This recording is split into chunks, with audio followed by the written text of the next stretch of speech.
केंद्रामध्ये मंत्रिपद मिळवण्यासाठी आवश्यक खासदारांचा कोटा पूर्ण करण्यासाठीच अजित पवारांच्या राष्ट्रवादीकडनं हे प्रयत्न केले जात आहेत असा दावा खासदार संजय राऊत यांनी केलाय। मात्र फोडाफोडीच्या या प्रयत्नांमुळे फडणवीस, अमित शहा, मोदींचा मुखवटा गळून पडतोय। त्यांची राजकारणाच्या इतिहासात अतिशय वाईट नोंद होतीये अशी टीकाही राऊतांनी केली। जोपर्यंत खासदार फुटत नाहीत, पवार साहेबांचे खासदार फोडले जात नाहीत, तोपर्यंत अजित पवार गटाला केंद्रामध्ये मंत्रिपद मिळणार नाही। आणि हे मंत्रिपद प्रफुल्ल पटेल यांना हवं आहे। प्रफुल्ल पटेल यांना सांगण्यात आलेलं आहे, जो केंद्रामध्ये मंत्रिपद मिळवण्यासाठी जो कोटा आहे खासदारांचा तो तुम्ही पूर्ण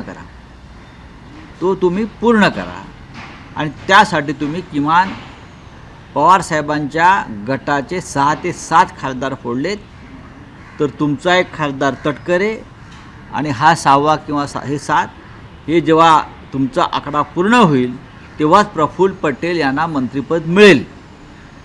कळलं? त्याचा महाराष्ट्राला काही उपयोग नाही आहे, देशाला काहीच उपयोग नाही आहे। हा नीच आणि निर्लज्जपणा आहे। झालं ना, तुम्ही EVMच्या माध्यमातून विधानसभा जिंकलात ना, जिंकलात तुम्ही, तरी तुम्हाला अजून फोडाफोडीची तुमची भूक भागत नाही, तुमची हवस भागत नाही। याच्यामध्ये मुखवटा कोणाचा गळून पडतो आहे? देवेंद्र फडणवीस, नरेंद्र मोदी आणि अमित शहांचा। अख्ख्या देशामध्ये तुम्ही आयुष्यभर मरेपर्यंत हेच करणार आहात का? तुमच्यासुद्धा तिरड्या उचलल्या जाणार आहेत, लक्षात घ्या राजकारणातून कधीतरी। तेव्हा तुम्ही काय करणार? या देशाच्या इतिहासामध्ये तुमची नोंद अत्यंत वाईट शब्दामध्ये होणार। या देशाचे वाट लावणारे लोक, या लोकशाहीची वाट लावणारे लोक, या महाराष्ट्राची वाट लावणारे लोक म्हणून तुमचा इतिहास लिहिला जाईल। एबीपी माझा, उघडा डोळे बघा नीट।